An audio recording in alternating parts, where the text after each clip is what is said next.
Yo, I've received the title data and I am in.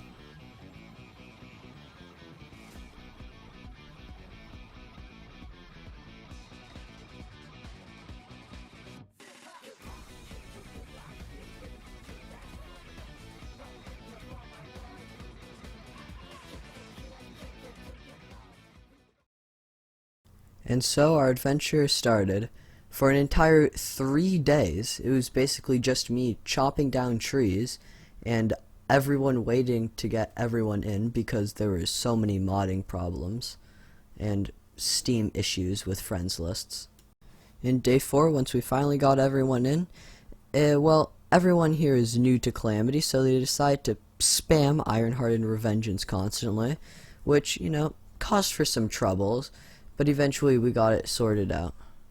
On day 5, we headed down into the caves to start mining and gather resources, to get a slime crown so we can spawn our first boss, and to get more prepared for our next few bosses.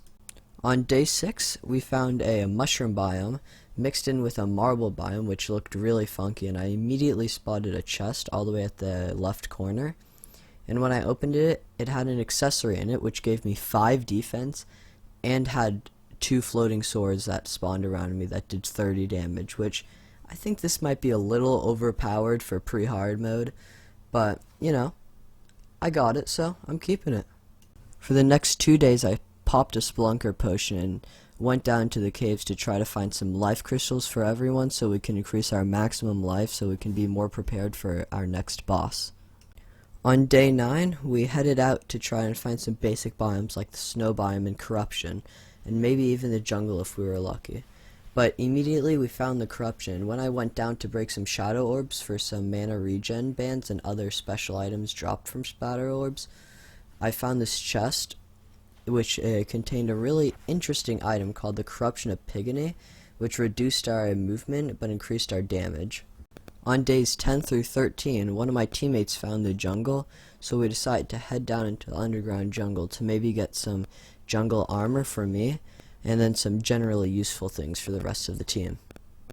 We explored the underground jungle for quite a while, and found some useful things like a boomstick for Detmer ranged, and plenty of money so we can buy as much as we want at NPCs. On day 14, we headed back up to the surface to get basic equipment upgrades like better pickaxes, better armor, and better weapons. As well as that, on day 14, I popped a gravitation potion and headed directly up, and immediately we found a giant plantoid, which was protected by a weird blue circle. I don't remember seeing this whatsoever in my first 100 days solo playthrough, but you know, I'm fine with it because we found some really good loot in it, like herb bags and other useful mysterious circuitry which would be used later in the playthrough. On day 15, I explored out in an attempt to find the dungeon so I can get a water bolt. I successfully found the dungeon, but I didn't find a water bolt, and almost ended up killing our entire team by accidentally spawning a dungeon guardian. On day 16, a meteorite landed, so I headed out to try and find the meteorite. I successfully found it pretty quickly on the left side of the corruption. I went over to mine all the meteorites so I can get my final armor set for pre-hard mode. On day 17, slime started raining from the sky, so you know what that means. King Slime spawned. With King Slime, we started attacking him, but our weapons weren't doing too much damage, and he was doing quite a lot of damage to us. One problem we majorly ran into was after King Slime got to half health, his crown jewel popped out and started shooting things at us. But have no fear, we still won the battle, and we got quite good items for the stage of the game we're in. He also dropped paper tubes, which let the Goblin Tinkerer and the Tinkerer discover new things to sell, as well as upgrade tokens, which we could upgrade our weapons to make them more powerful and to make them faster in general. Then we continued to kill King Slime a few more times to get more loot so we could get the exact things that we wanted from him. On day 18, the Goblin army started approaching, but we were underground, so there was nothing really to worry about. But we found this really big, massive, really cool looking laboratory underground with plenty of chests. The chests didn't hold too many good things, they just held basic potions and other mysterious platings that we can use later.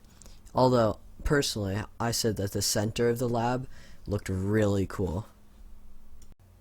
So then the same day that we just killed the goblin army, we spawned in the Eye of Cthulhu. The main thing that we were trying to get from him is the counter scarf, which basically just led us to dodge through enemies' attacks, which really helped out. It wasn't really big of a problem, but we killed it pretty fast because of our teammate's star cannon.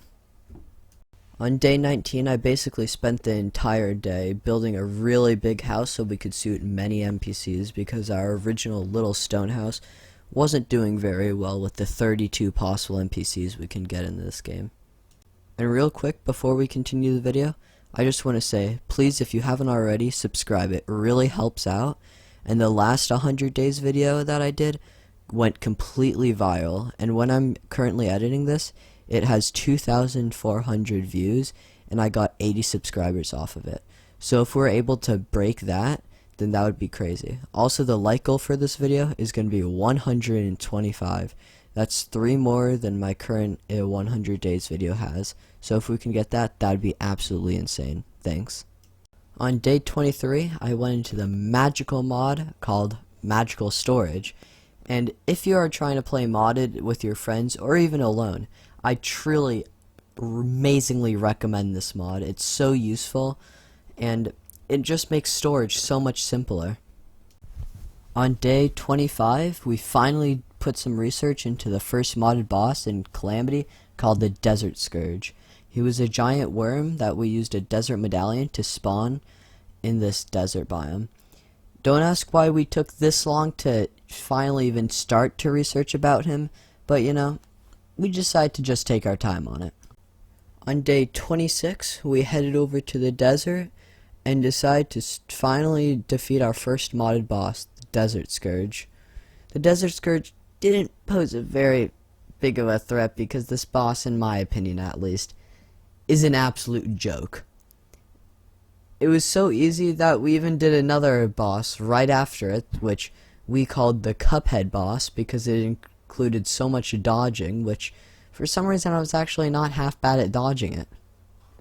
On day 27, we found this really cool underwater biome, which had the mini boss that we need to fight called the Giant Clam. The Giant Clam didn't pose that big of a threat, but the entire time I was just looking at the biome because it looked so cool, and the center in the middle looked even better.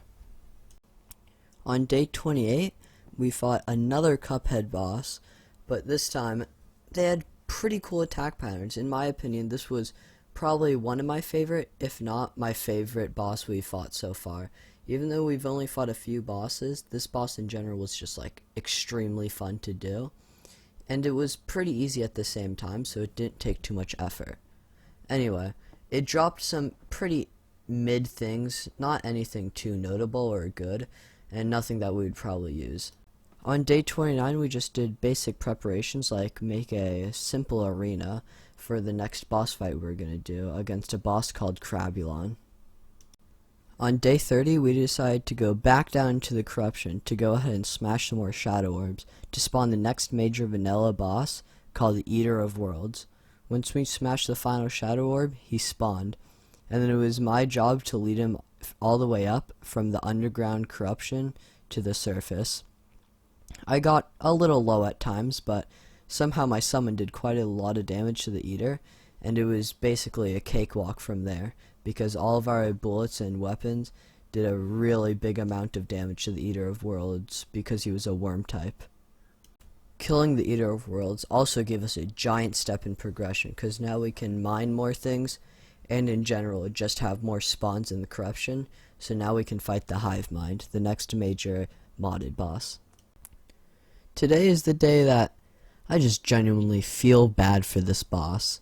This is one of the coolest looking bosses in Calamity, extremely well made art wise, but he's also one of the worst bosses in Calamity. This boss is rivaling King Slime level. No, probably lower than King Slime. I would even go as far as lower than Golem, because he's just so incredibly easy to kill. I don't even need to cut any of the footage because, as you can see, how fast we absolutely shredded him. Like, I didn't even realize that he was alive, and he drops pretty decent stuff. So, Calamity, just saying, you should probably buff him, because if this is Revengeance Mode Expert, then I don't want to know what Classic Mode, non-Revengeance Mode looks like. On day 33, we decide to fight Hive Mind. This boss was major in progression for continuing on in the game, and if you don't remember last time I did 100 days in Terraria, it took me, I'm pretty sure, 5 days to kill this boss, because my weapon was doing 1 tick of damage per shot. I'm not quite sure why, because this boss refighting it is so much easier. I don't know what I was doing wrong, but it's probably because I was outside of the corruption for 90+% of the fight. On day 34, we didn't do much interesting things. We just made a stadium and prepared for fighting the Queen Bee. On day 35, we spawned in Queen Bee. Queen Bee, there wasn't many interesting or notable things about the boss, except for it dashed a lot and Dimitri died 5 times? But anyway, we eventually defeated it, and it was a pretty productive day. For the next couple days, we just looked at all of the bosses we could fight and which to fight first and how to prepare for them. On day 38, I went out mining and found this weird obsidian-looking chest from the Calamity Mod, and found a mount called the Onyx Excavator Key. This mount, to say the least, I'm pretty sure it's a little broken at this stage of the game that it's it. Like, look at this thing. It kind of mines a little fast, but, you know, I kept it. It's in the Calamity Mod, so it's technically allowed. And on day 39, I pulled out the Onyx Excavation Key and started mining to get us all of the new ores that we just unlocked. On day 41, one of our teammates found this really cool looking underground laboratory, and it doesn't look like all of the other ones we found. It's in this weird biome under the sandstone biome. On day 41, slime has been raining from the sky for quite a while, and then King Slime spawned again. It was, I don't know how to put it, but very sad, because as you can see his health bar, I can't see the health bar either, because at this stage of the game we probably shouldn't be doing this much damage. And on day 42, we headed back up to the sky using a gravitational potion to find more valuable things hidden into the Sky Islands. We also wanted to find the Crimson Biome Sky Island, so we can spawn in the Perforator, the opposite version of the Hive Mind and the Crimson variant. And then once we finally found the Crimson Biome Sky Island, I started destroying the house on it and mined out all the Crimtane ore so we can flatten it out so the Perforators can spawn faster. And then on day 43, once I finally built out the entire platform, I was just sitting there walking back and forth waiting for a Perforator assist to spawn. But little did I know, I completely did it wrong, and eventually gave up to go ahead and build it manually.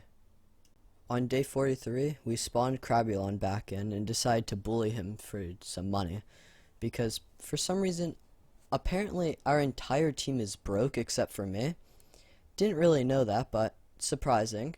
And once again, watching Crabulon's health go down is more sad than the King Slime, because Crabulon this time is completely defenseless. On day 45, we went over to our Old One's Army Stadium and spawned in the Old One's Army using the Ether Crystal. This was pretty easy because my Firebolt bounced back and forth from both sides and also had a little bit of piercing. And then we went on to our Crimson Island to spawn in the Brain of Cthulhu. We're quite far past the Brain of Cthulhu as a boss, but we wanted to fight him anyway because he was on our boss checklist mod, and, you know, we can't just have an empty slot there forever. On day 47, I went out and bought some Crimtane blocks from our builder NPC, which made it a lot easier to find a Perforator assist to spawn the Perforators.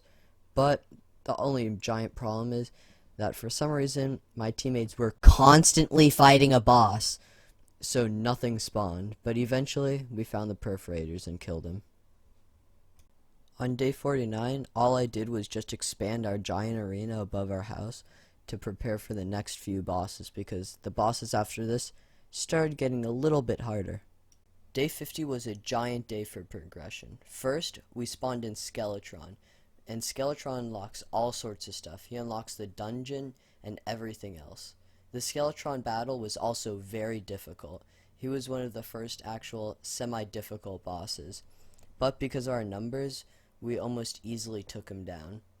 Also, it's day 50, so that means it's halfway through the episode. So, I'm going to remind you to hit the like button.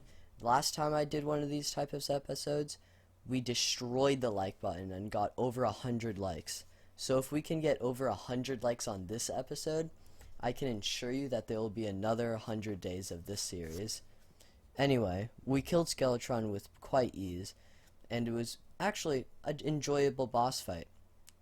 And he unlocked a ton of things for us, the dungeon and everything else alongside it. On day 51, we went into the dungeon to get all of the gold chests and other loot that we can get from the mobs there. We ended up getting quite good stuff from the gold chest and other useful things that would help us later to make really powerful weapons. On day 54, I went down to the sulfuric sea because after we looted the golden chest in the dungeon, we got a shadow key. So that means we can access all of the new and powerful loot hidden in the sunken sea. On day 55, we went down into the dungeon again to explore it more and get more bones, because for a lot of the crafting recipes that we needed a ton of bones. The next day, we just looked in the boss checklist to see the next boss before the Wall of Flesh. The only boss remaining was the Soul Harvester, and he's a mini-boss that then becomes a boss, and he spawned in the dungeon at any time of day. And then we went down into the dungeon to make an arena for the Soul Harvester. The Soul Harvester is a quite small boss, so we made a small arena to go along with it. On day 60, we finally spawned in the Soul Harvester. This boss is extremely confusing and took actually multiple days to defeat because we didn't understand him whatsoever. So, when you first initially spawn in the boss, it just spawns in this little idol thing that you can see right to the left of the painting. And then once you break it, it spawns in a weird looking bird that eats souls. You get souls from killing mobs in the dungeon, and when you kill the mobs in the dungeon, as you can see, little souls appear and they float towards the idol. Once the idol gets 10 souls, the actual boss awakens, and this took us so long to realize. You can also catch the souls using a bug net, and when you catch them you can make various things from the mod that the souls are from. But eventually we killed it. Didn't really get anything else from it, but we got the souls, which could be valuable later. And then for the next 10 days, we worked on a Wall of Flesh arena, because all I knew and all I remembered was that he goes fast. And I didn't exactly know how fast or when he went fast. All I remember is that it was in random intervals and kinda didn't want to die from him. So we made the largest arena and went from one side of hell to the other side.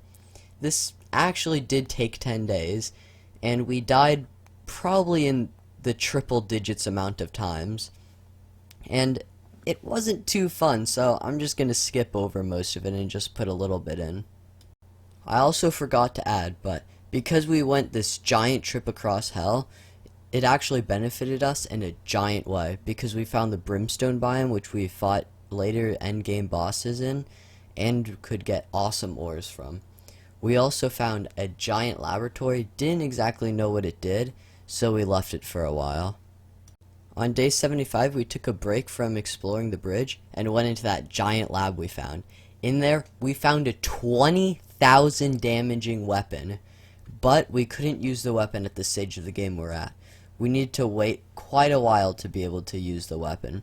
In fact, we needed to wait till the second to last boss to use it. And even then, people say it's not very useful. So we kept it anyway, and of course we gave it to our rogue class because our melee class isn't exactly active on the server whatsoever. And, you know, rogue throws boomerangs, melee sometimes throws boomerangs, so it must work, right? And then right after that, we found a giant ball of fire or something, and it did a ton of damage when we were even relatively close to it. And we weren't exactly sure what it was, still not sure what mod it's from, but when you touch the ball of fire, it does an insane amount of damage. And then we decided, well, nukes can blow up almost anything, right? So, as the amazing people we are, well, we nuked the sun. I don't know how else to put it, but now the sun is kind of just a crater, and yeah. The next day we went down to the mushroom biome and, well, decided to kill Crabulon again. Why? That's what I'm asking as well, because there is absolutely no point of killing this boss. We have killed him countless times, don't need to kill him. All I know is that I'm pretty sure we just wanted to set new world records and kill Crabulon on a spawn kill or something. On day 78, after bullying Crabulon for an entire day, we headed back up to the surface, and then a blood moon happened. These are still useful at the stage of the game we're at, because we need a ton of blood orbs for later on in the game, and crafting recipes for even currently. So this was a big help, and it really improved our progression and prepared us to fight the Wall of Flesh. On day 79 through 82, we just prepared for hard mode. This meant digging out a giant hole so we can spawn in new hard mode enemies and get loot from them easier and quicker. We also hollowed out a giant area where I predicted the hollowed to be, and I was actually quite close, but it was in the middle of the jungle, so I guess it counts as a Plantera arena as well. And then we filled in some lines on it so we can spawn in mimics, and this was extremely useful once we got into hard mode. And then for the next few days, we prepared for the Wall of Flesh fight. This meant get as many things as possible, clear out areas, get potions, and fully equipped ourselves with the best possible accessories, armor, and weapons that we could get at the stage of the game that we're at. We also finished off a couple bosses that we needed exclusive drops from, like 2.5% drops. And yes, we bullied the crap out of more bosses than just Crabulon, but I'm pretty sure no one will ever beat the record for the Crabulon world record in pre-hard mode. Right before we were going to spawn in the Wall of Flesh, we actually remembered that one of our teammates needed a ton of things from the ice biome, so he forced us to go down and clear out a giant area for him. This took actually a long time, because when I mean a giant area, I mean larger than the sun we saw earlier. And bombs couldn't just do it themselves, so we had to mine out a ton as well. And then finally, on day 92, we spawned in the Wall of Flesh. This was an actual horrifying fight, because as you can see, we weren't doing too much damage. That is until the Star Cannon kid came out and absolutely rolled the Wall of Flesh. But in general, this fight was actually semi-difficult, because a lot of people died during it and had to teleport back using wormholes. Honestly, I believe if we didn't have wormholes, then we would have lost this fight. It also came just down to the wire, so we almost died as well.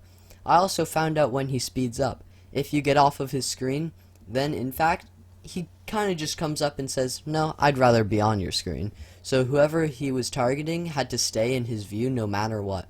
And conveniently enough, he was targeting the summoner, so it was pretty hard for him to dash around, especially because the Wall of Flesh arena honestly wasn't that good. It was just a long platform across hell with a very high roof. So we couldn't do much against it, but we ended up defeating him successfully, and it was honestly a faster fight than I thought it would have been. But that means we finally got into hard mode. With this, we realized that we got nothing we needed from the Wall of Flesh, and had to fight him countless more times because none of us got the emblems that we wanted, and plus we need more emblems if we wanted to make Avenger emblems and everything following those. And for the next few days after the Wall of Flesh fight, we just took a breather and looked at all of the bosses that were up and coming, and all of the super duper cool bosses from the Calamity Mod and other mods surrounding it. This is quite a big achievement. We were 95 days in. That means only 5 days remaining in the entirety of the episode and the first 100 days. On days 96 through 98, we refought the Wall of Flesh countless times, and then reforged our accessories that we got to the maximum possible we could get. And then for some reason, some people didn't get Demon Hearts from the Wall of Flesh, so that's also another reason that was crucial for us to refight him multiple times. And then on day 99, we went down to the corruption to see if it spread, and if so, how far it spread. And we also went down to destroy as many demon altars as possible so we can have the easiest time getting all of the new hard mode ores that were available to us. And then on day 100, we just re-explored the entire world to find where the hollow biome was. Sadly, the hollow biome was extremely small, so that means we had to manually make one or spread it faster. We also had to check if the corruption on the right side of the world spread to the jungle. Anyway, that means you made it through all 100 days. So, that's pretty cool. Also, if you did watch this video all the way through, then please make sure you're subscribed, and don't forget to like and turn on notifications so you can see when the next 100 days comes out. Anyway, I hope you had a wonderful time watching, and peace.